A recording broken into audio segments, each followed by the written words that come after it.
ॐ सदाशिवसमारम्भां शङ्कराचार्यमध्यमाम् अस्मदाचार्यपर्यन्तां वन्दे गुरुपरम्पराम्।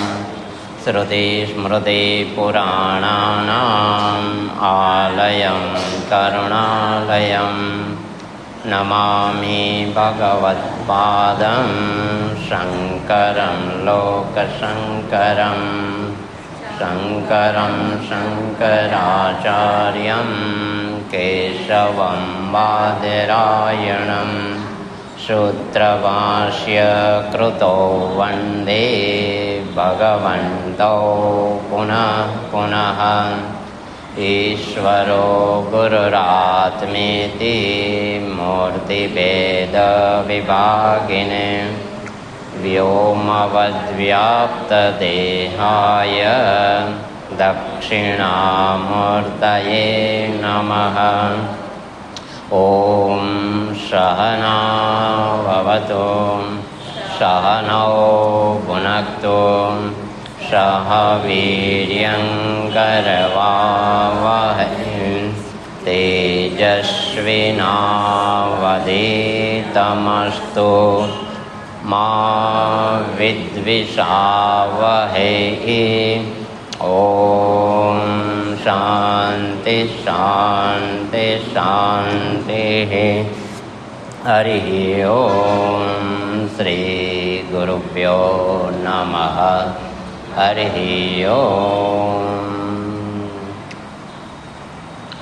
ॐ अथ श्रीमद् भगवद् गीता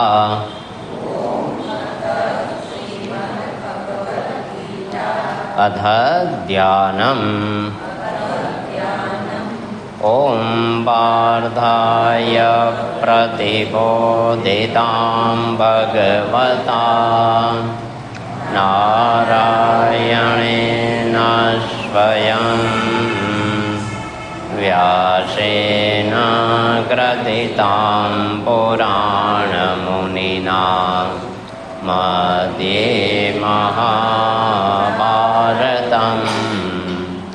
अद्वैतामृतवर्षिणीं भगवतीम् अष्टादशाध्यायिनीम् अम्ब त्वामनुसन्दधामि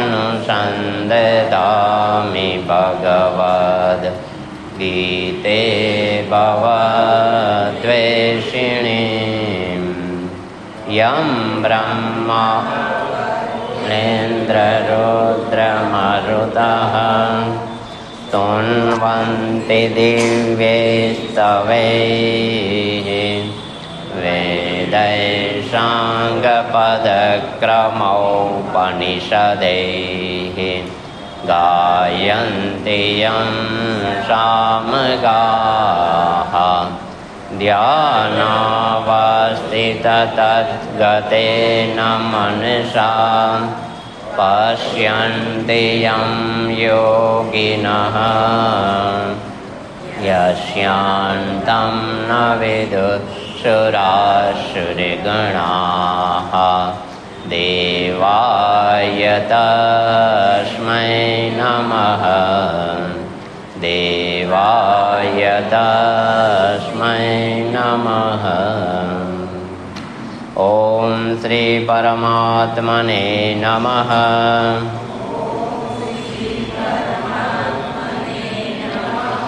अथ प्रथमोऽध्यायः।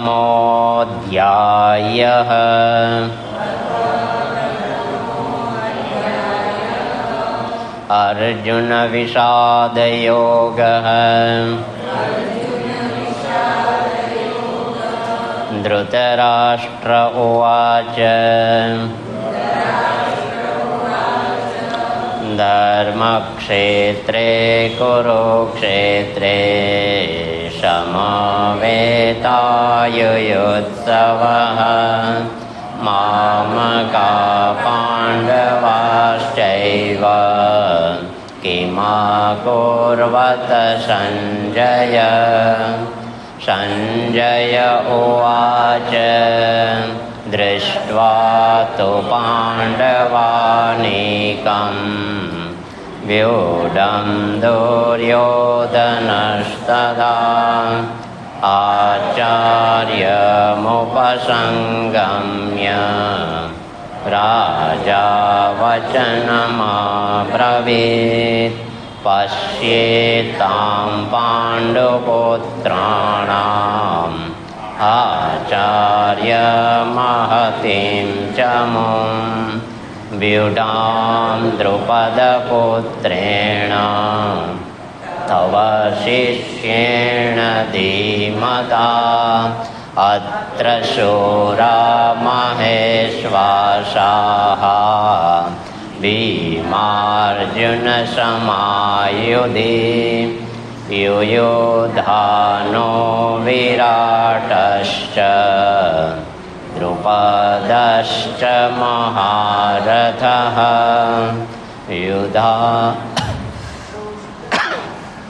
युधामन्युश्च विक्रान्तः उत्तमौजाश्च वीर्यवान् सौभद्रौ द्रौपदेयाश्च सर्व एव महारथः।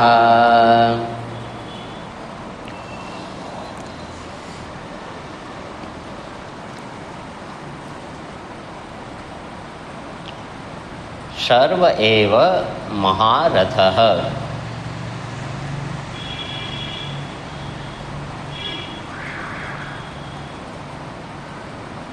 દુર્યોધન જે છે એ આ મહાભારતની અંદર અધર્મ, અનીતિ, આસુરી સંપત્તિ એમનો એ પ્રતિનિધિત્વ છે. જ્યારે પાંડવો, અર્જુન વગેરે દેવી સંપત્તિ, ધર્મ, નીતિ એમના એ પ્રતિનિધિ છે. તો હવે આપણે તો આ પાત્ર પરિચયની અને આ પ્રથમ અધ્યાયનો સાર તો એ જ લેવાનો છે કે આપણે ત્રિવિધ તાપોની આત્યંતિક નિવૃત્તિ અને પરમાનંદની પ્રાપ્તિ કરવી છે, આપણા પોતાનું કલ્યાણ કરવું છે. તો એમાં આ પ્રથમો અધ્યાય મને કેવી રીતે ઉપયોગી થાય, એમાં મને કઈ સાધના બતાવે છે?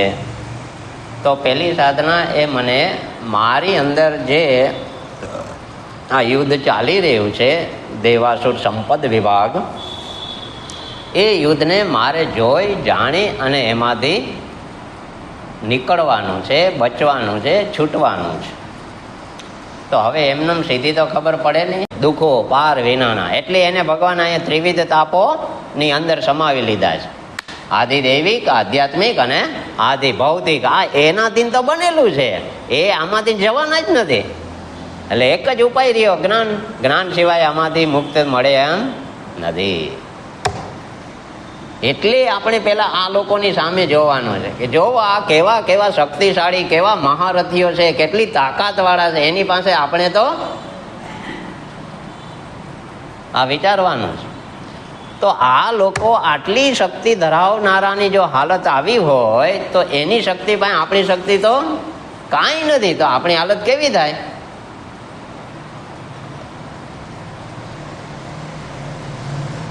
હજી સુધી આટલા બધા આ આખા બ્રહ્માંડનો નાશ કરી શકે ને એવી તાકાત વાળા બધા છે, એક આપણા જેવા સામાન્ય મનુષ્ય.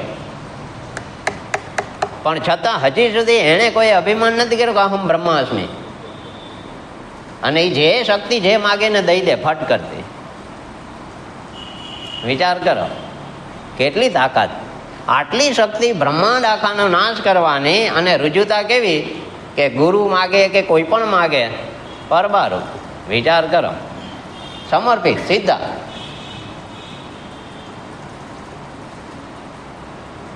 આવડો મોટો ત્યાગ શક્ય છે? શક્ય જ નથી. આપણે ચિંતા એમ થાય કે મારું શું? સીધી સાદી વાત છે કે નહીં? પ્રશ્ન રહેવાનો જ. અને ત્યાં એ લોકોની પ્રશ્ન નથી. જેને જે માગ્યું, જે માગે ને એ આપી જ દેવાનું ફટ કરતો. એ શીખે છે અહીંયા કે ભાઈ આટલી શક્તિ દેવી સંપત્તિ હોવા છતાં પણ એને ભય પણ નથી, ચિંતા પણ નથી, અને એની અંદર આ આત્મવંચના રૂપી શબ્દ પણ એકય નથી. એની અંદર જરા પણ હું કે ચા નથી. આ બહુ મહત્વનું છે. વિચાર કરો, અઘરું કામ છે. કેવી શક્તિ છે. એટલા માટે એ પાત્રોની અંદરની જે શક્તિ છે એ શક્તિને મારી સાથે કમ્પેરિઝન કરવાના કે એમાં મારી કેટલી, હું આમાંથી કેટલું કરી શકું છું. સમજાણું બરાબર કે નહીં? તો પછી તેજીને ટકોરો કાપી હોય, કાંઈ વધારે માથાકૂટ કરવાની હોય નહીં. આગળ હવે આ શૈલ્ય નરપુંગવ થઈ ગયા. હવે કોણ બાકી છે?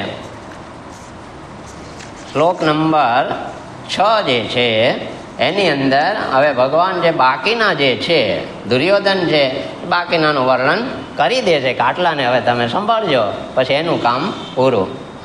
યુધામન્યુશ્ચ વિક્રાંત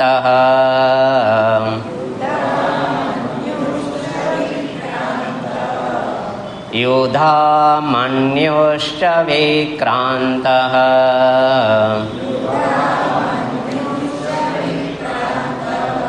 ઉત્તમૌજાશ્ચ વીર્યવાન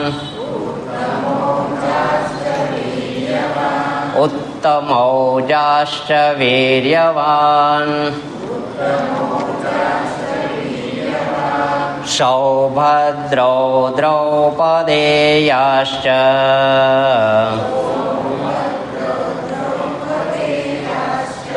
સૌભદ્રો દ્રૌપદેયાશ્ચ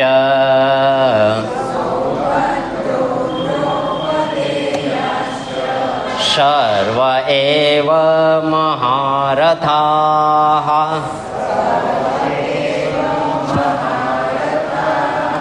સર્વ એવ મહારથાઃ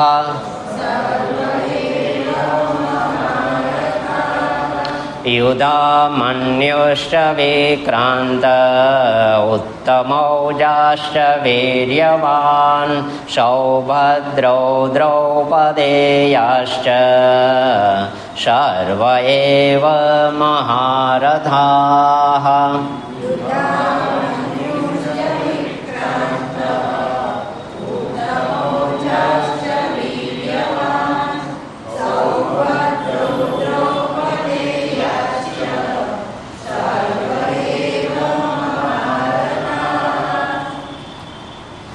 પહેલું નામ છે યુધામન્યુષ.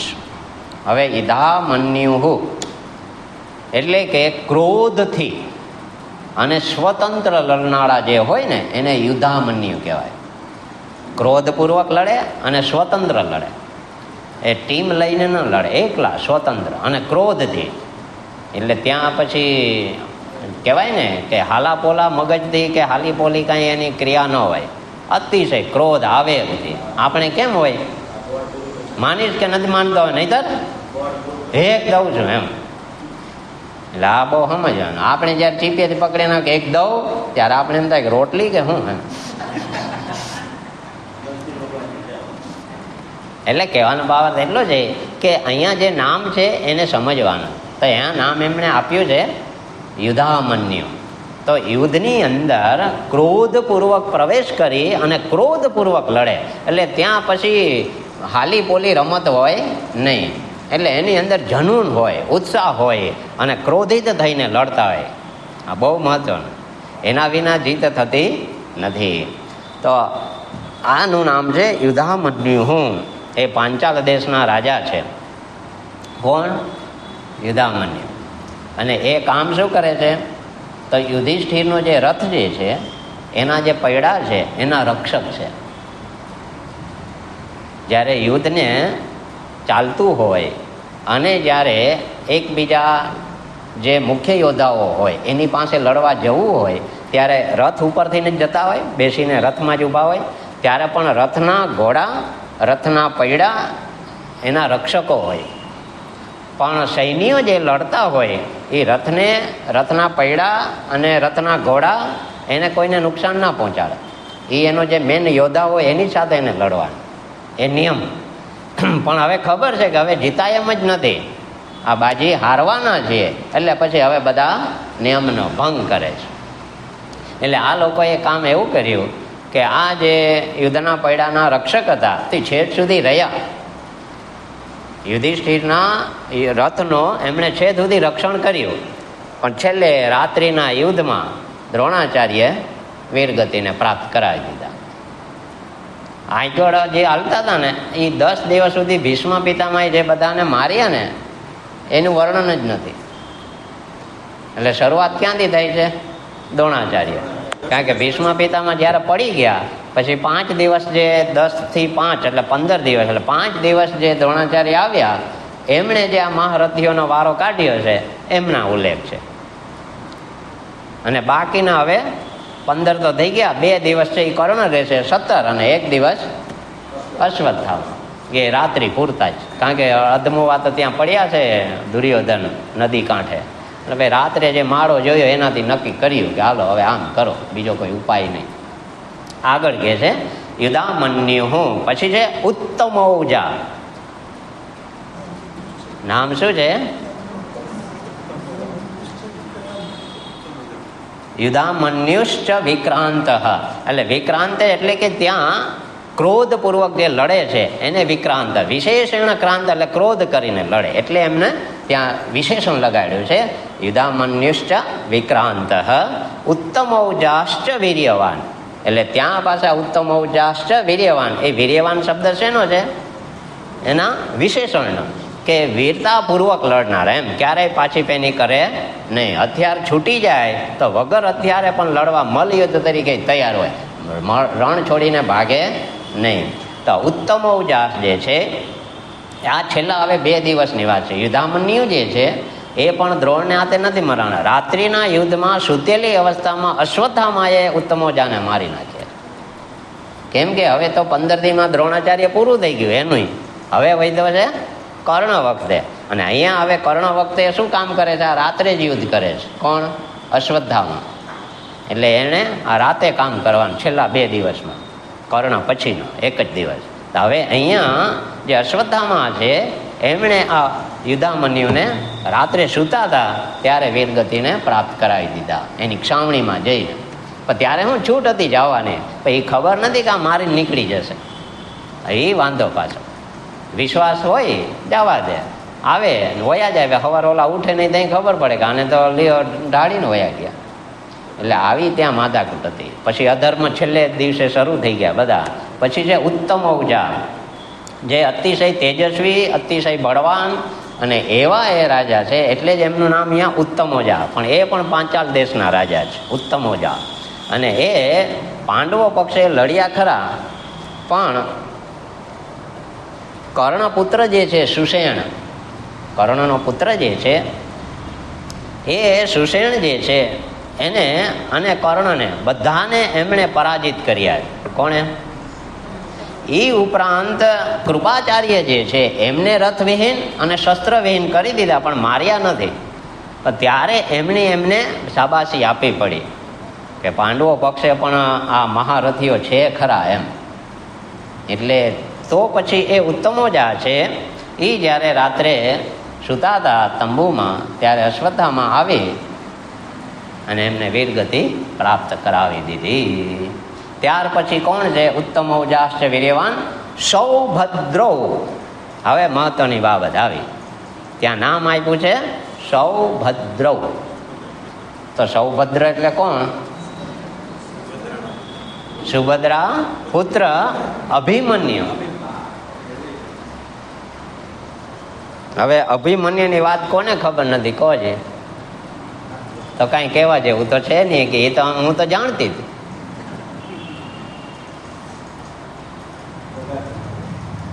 અભિમન્યુ જે છે એ કોનો દીકરો છે?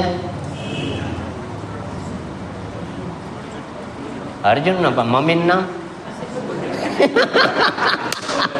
કે અમે તો પપ્પાનું નામ યાદ રાખીએ, મમ્મી વાળા મમ્મી રાખીએ.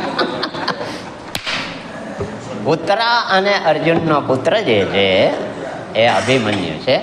એટલે અહીંયા સૌભદ્ર જે છે, સુભદ્રા પુત્ર જે છે, તો ત્યાં એ છે અભિમન્યુને ત્યાં છે. અહીંયા સુભદ્રા પુત્ર છે અભિમન્યુ. તો સૌભદ્ર દ્રૌપદેયાશ્ચ, પછી દ્રુપદ્ર જે છે દ્રૌપદીના પુત્ર. તો અહીંયા સુભદ્રા પુત્ર જે છે એ કોણ છે? અભિમન્યુ. તો હવે અહીંયા કહે છે કે એ પણ કેવો છે યુદ્ધમાં? અતિ ક્રોધી. અભિમન્યુની ઉંમર માત્ર 25 વર્ષ છે. કેટલા વર્ષ? આ યુદ્ધના મેદાનમાં જ્યારે ઉતરા છે એ માત્ર 25 વર્ષ. પણ હવે જેવા ભીષ્મ પિતામાં જતા રહ્યા એટલે આ દુર્યોધને દ્રોણાચાર્યને કીધું કે તમે ગમે એમ થાય આ લોકોને આજે આપણે હરાવવા છે, એટલે યુધિષ્ઠિરને તમે બંદી બનાવો અને કૃષ્ણને અને અર્જુનને સંસ્તપ એક ક્ષેત્ર છે ત્યાં લઈ જવાના છે અને આપણે યુધિષ્ઠિરને આજે બંદી બનાવી લેવાના, એટલે રાજ્ય આપણે જીતી જવું છે. એટલે એના માટે થઈને દ્રોણાચાર્યને આજ્ઞા કરી કે અર્જુન અને કૃષ્ણ ભગવાન એ દૂર દૂર ક્ષેત્રમાં જતા રહેશે, ત્યાંથી પાછા દિયાસમાં સુધી વળી શકશે નહીં. એટલે તમે વ્યૂહ રચના કરો. એટલે એને ચક્રવ્યૂહ બનાવ્યું. કોણે? દ્રોણાચાર્ય.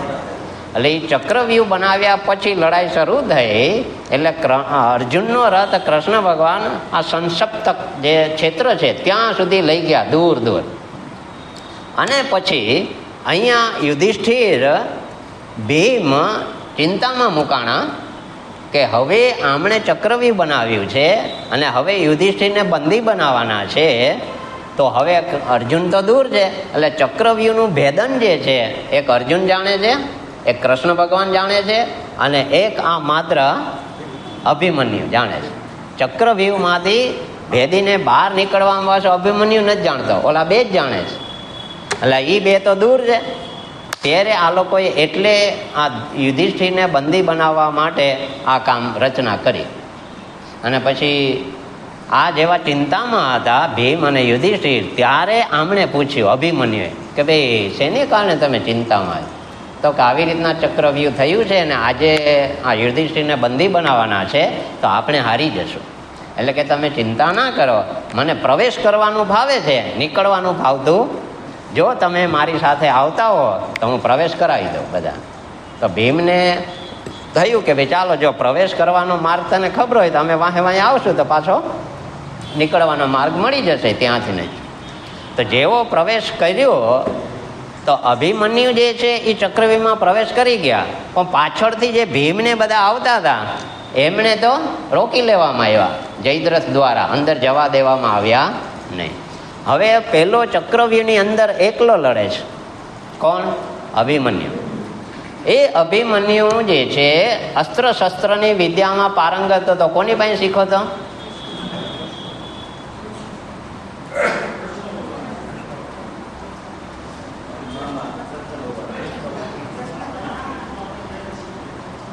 આમાં તો અર્જુન પાસે શીખ્યો હતો. કોની પાસે શીખ્યો હતો? બાપુજી પાસે. આ મહત્વનું છે. એટલે જ એમની પાસે એટલી શક્તિ હતી. એને કારણે હવે પ્રશ્ન એ થયો કે એકલો લડે છે, હવે ચક્રવ્યૂહમાં પ્રવેશ કરી ગયો, એને કારણે એને કૌરવ સેનાના મહારથીઓને ત્રાહિમામ કરી દીધા. એમાં કર્ણ છે, દ્રોણાચાર્ય છે, કૃપાચાર્ય છે, અશ્વત્થામા છે, આ બધાને એણે પરસેવો વાળી દીધો કે હવે આનું શું કરવું. એટલે દુર્યોધને કીધું દ્રોણાચાર્યને, તમે એન કેન પ્રકારે જલ્દી આનું કંઈક કરો, ન કરીએ આપણે જીવવા નહીં દે. એટલે કે હવે તમે આને એકલા એકલા ના લડો, બધા ભેગા થઈને આના હમણાં લડો, નકર કે આ તો સેના હમણાં પૂરી કરી દેશે.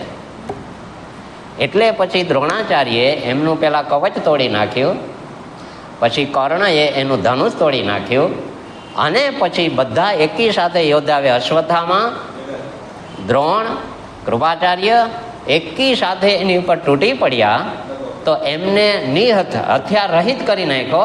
તો પેલા એ રથનું પૈડું લઈ અને લડવાનું ચાલુ કર્યું. તોય એ છેલ્લે દ્રોણાચાર્યના રથ ઉપર ચડી ગયો, એને શસ્ત્રવિહીન કરી નાખ્યા. પછી ત્યાં એકી સાથે બધા ભેગા થઈ ગયા. અને પછી એમને નિહત કર્યા, તોય છતાં પાછી એમણે ગદા ઉપાડી લીધી, ગદાથી લડ્યો.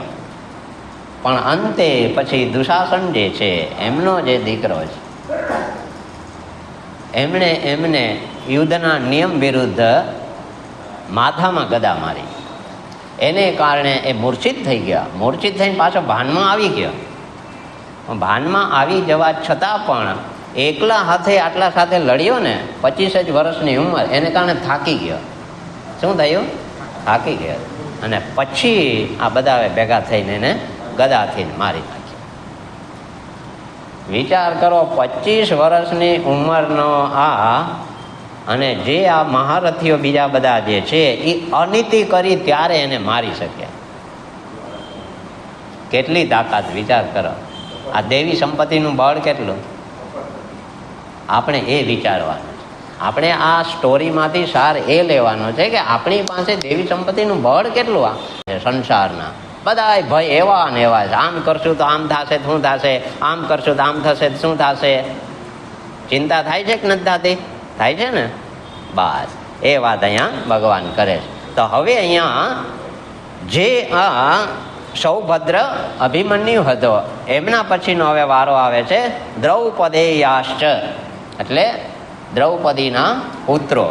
જે દ્રૌપદીના 5 પુત્રો છે, એમાં 5 જે સૌથી પહેલા યુધિષ્ઠિર જે મોટા છે, યુધિષ્ઠિરનો, પછી ભીમ અને અર્જુન, પછી નકુલ અને સહદેવ. આ 5ના એક પુત્રો, જેને અહીંયા કેવું નામ આપ્યું છે? દ્રૌપદેયાશ્ચ, એટલે કે દ્રૌપદીના 5 પુત્રો. એ પણ અત્યારે ક્યાં છે? યુદ્ધના મેદાનમાં. જોજો, વિચાર કરજો. હવે એની ઉંમર કેવડી?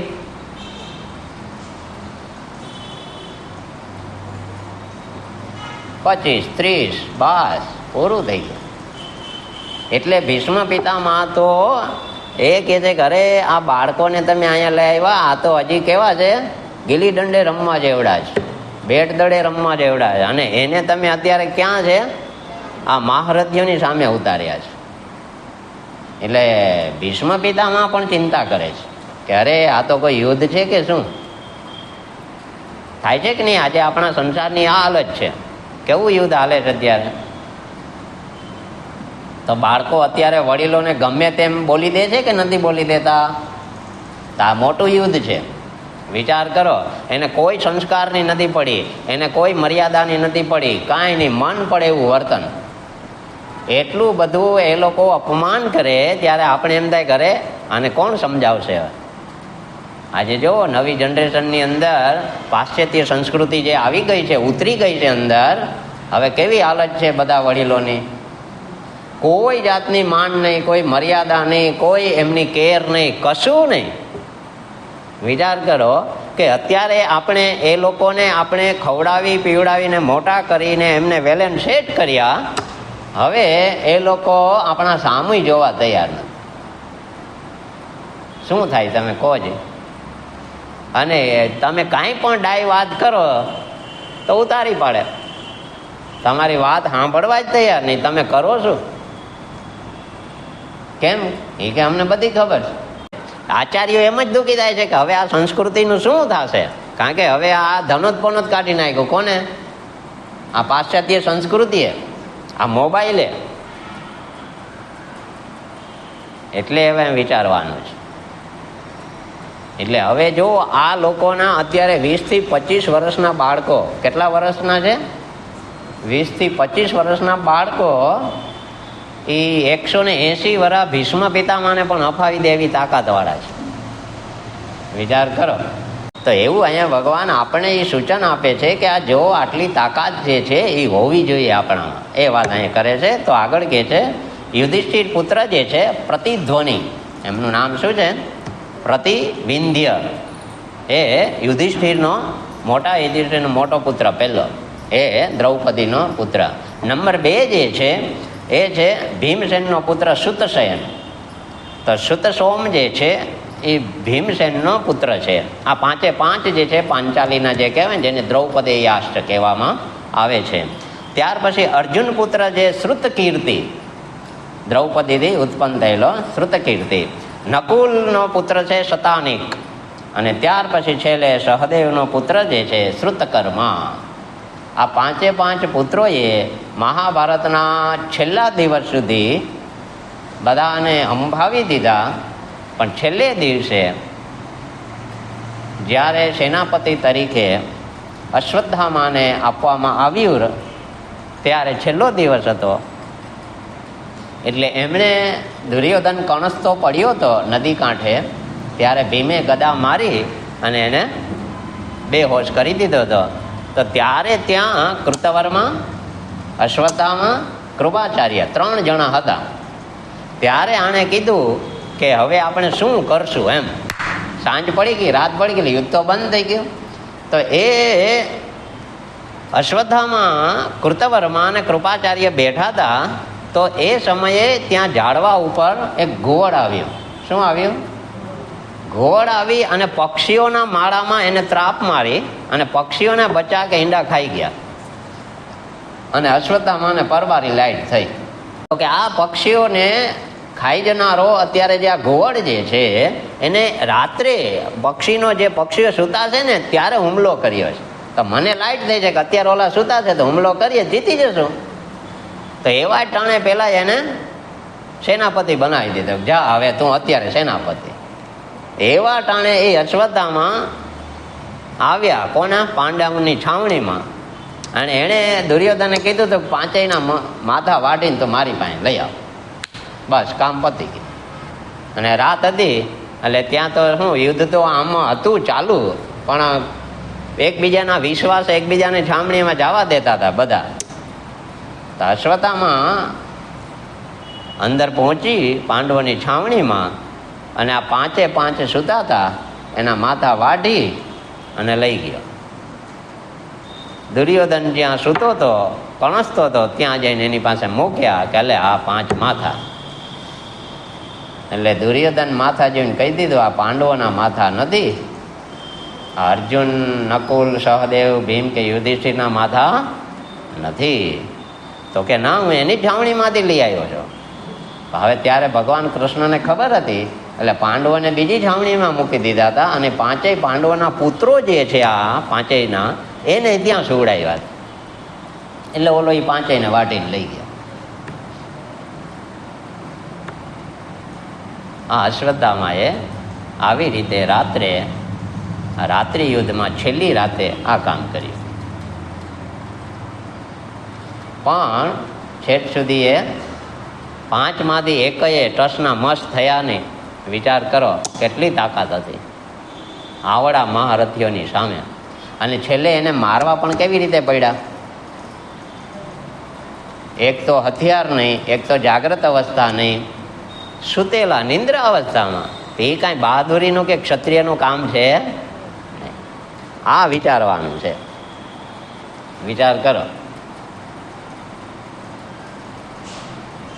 એટલે ભગવાન આપણે આમાંથી સંદેશો લેવાનું કહે છે કે આપણા જીવનની અંદર આવા 20 થી 25 વર્ષના બાળકોની અંદર જો આટલી તાકાત હોય તો આપણે આપણા બાળકોને શું આપી શક્યા?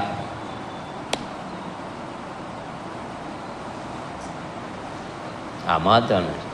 આપણે જ રામાયણ મહાભારત વાંચતા લખતા કે ઘરે પૂજાપાઠ કરતા ન હોય તો બાળકો ક્યાંથી કરવાના કામ? કારણ કે આપણી જ અંદર હિંમત નથી આવતી કે આપણે કરવું જોઈએ બાળકોની પ્રેરણા માટે થઈને. ભલે આપણે જરૂર નથી, આપણે કરવાની કોઈ જરૂર નથી, આપણે કોઈ ફલે નથી. આચાર્યો જે છે અત્યારે પણ હજી જે પોતે આશ્રમો લઈને બેઠા છે એને રોજ ભગવાનની પૂજા કરવી પડે છે. કોના માટે છે? સાધકો માટે, કે જેથી કરીને એની અંદર સંસ્કાર પડે કે મુક્ત જે છે એ પણ આ કામ કરે છે તો આપણે સંસ્કાર આપવા કરવું પડે. જ્યાં સુધી બ્રહ્મચારી હોય, ગૃહસ્થ હોય, વાનપ્રસ્થ હોય ત્યાં સુધી તો આ ફરજિયાત છે. એ છોડી શકાય નહીં કર્મ, નકર એનો શું લાગે? દોષ લાગે. વાંધો અહીંયા છે. એટલે આટલી શક્તિ સામે જોઈએ ત્યારે આપણે એમ થાય ઘરે આવા શક્તિશાળીઓ તો હજી પણ આપણી કુટુંબની અંદર, આપણા સમાજની અંદર જો આ હજી પણ આવી જશે જીવનમાં તો હજી પણ પાછા આવા અર્જુન જે છે, યુધિષ્ઠિર છે, ભીમ છે, એ જન્મશે ને જન્મશે. પણ તાકાત હોવી જોઈએ આપણી અંદર. તો આવે ને આવે, પણ આપણે કાંઈ કરી શકતા નથી, એટલે એ આવી શકતા. એને આવવું તો છે, પણ કેવી રીતે આવે? એટલે આવી રીતના અહીંયા આ દુર્યોધનને ભય હતો. કોનો? આ મહારથીઓનો. એટલે એનો ભય જે છે એ છુપાવતા એ દ્રોણાચાર્યને કહે છે કે આ જો સામે આવા બધા મહારથીઓ છે, એટલે તમે ધ્યાન રાખજો, સચેત રહેજો. સમજાણું કે નહીં? આ શ્લોક નંબર કેટલામાં વાત થઈ કે હવે મને ગુરુ દ્રોણ એમ ના કહી દે કે જો એ લોકોમાં આટલા બધા મહારથીઓ છે, બરાબર ને, તો તને ડર લાગતો હોય તો સંધિ કરી લે. જો તું પહોંચી શકે એમ ન હો અને તને ડર લાગતો હોય તો સમાધાન કરી લે. આવું ગુરુ દ્રોણ ના કહે, એના મનનો ભાવ સમજી ગયો, એટલે ના કહે ને એટલે એ હવે પોતે વાતને બદલી નાખે છે. સમજાણું કે નહીં? તો હવે વાતને બદલીને શું કહે છે? અસ્માકં તો વિશિષ્ટાયે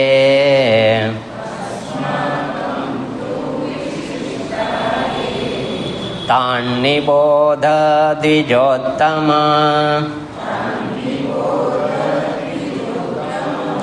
નાયકા મમ સૈન્યસ્ય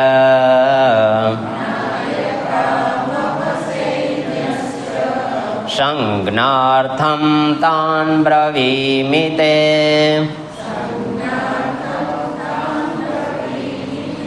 અસ્માકં તો વિશિષ્ટાયે તાન નિબોધ દ્વિજોત્તમ નાયકા મમ સૈન્યસ્ય સંજ્ઞાર્થં તાન બ્રવીમિ તે.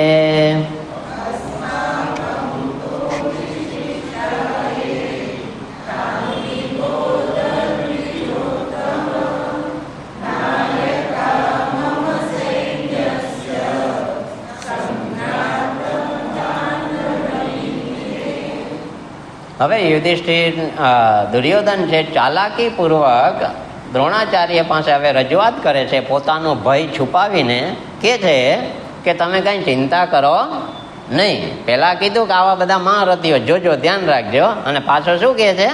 હવે તમે કઈ ચિંતા કરતા નહીં. અને શું કહે છે?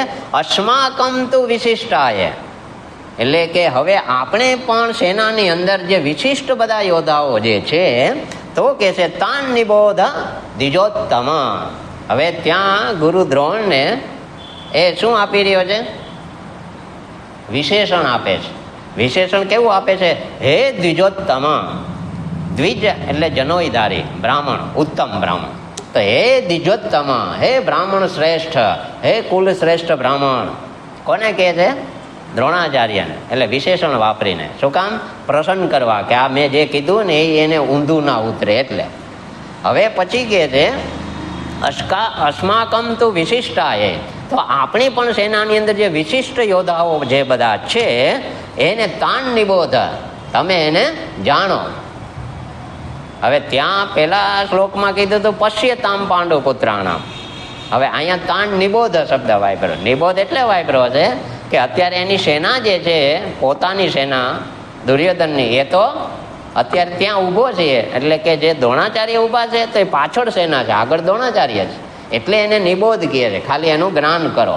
ઓલી તો સામે ઊભી તો એટલે પશ્યતામ કીધું કે સામે જોવો.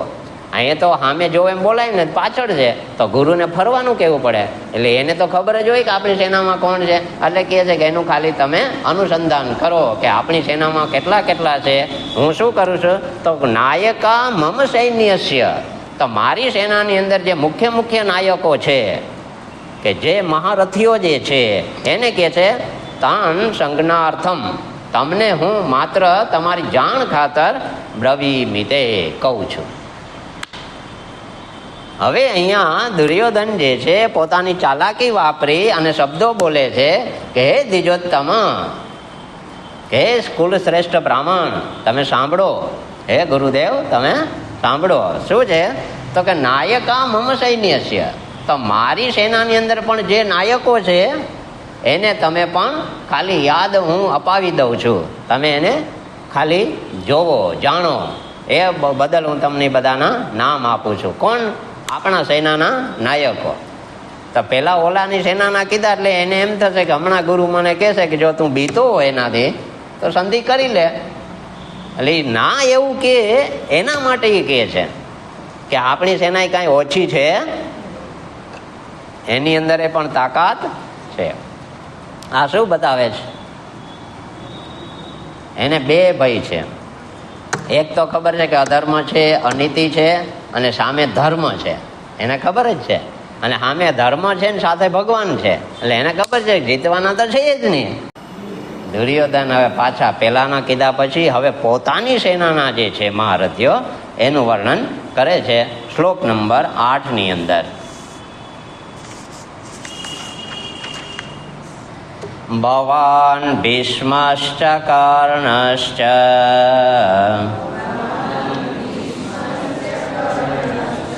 ભવાન ભીષ્મશ્ચ કર્ણશ્ચ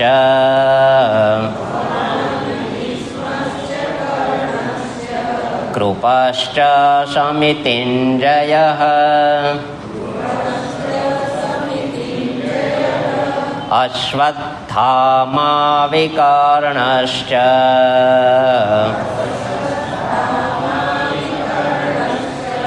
અશ્વત્થામા વિકર્ણશ્ચ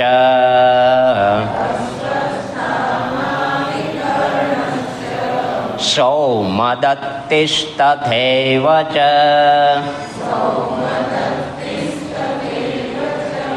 સૌમદત્તિસ્તથૈવ ચ ભવાન ભીષ્મશ્ચ કર્ણશ્ચ કૃપશ્ચ સમિતિંજયઃ અશ્વત્થામા વિકર્ણશ્ચ સૌમદત્તિસ્તથૈવ ચ.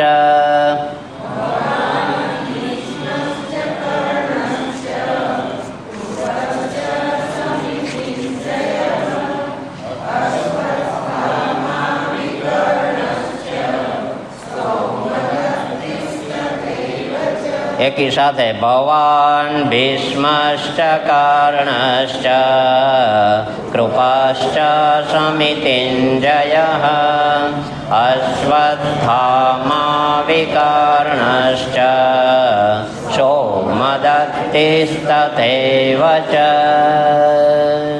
ઓમ પૂર્ણમદ પૂર્ણમિદં પૂર્ણાત પૂર્ણમુદચ્યતે પૂર્ણસ્ય પૂર્ણમાદાય પૂર્ણમેવાવશિષ્યતે. ઓમ શાંતિ શાંતિ શાંતિ. હરિ ઓમ શ્રી ગુરુભ્યો નમઃ. હરિ ઓમ.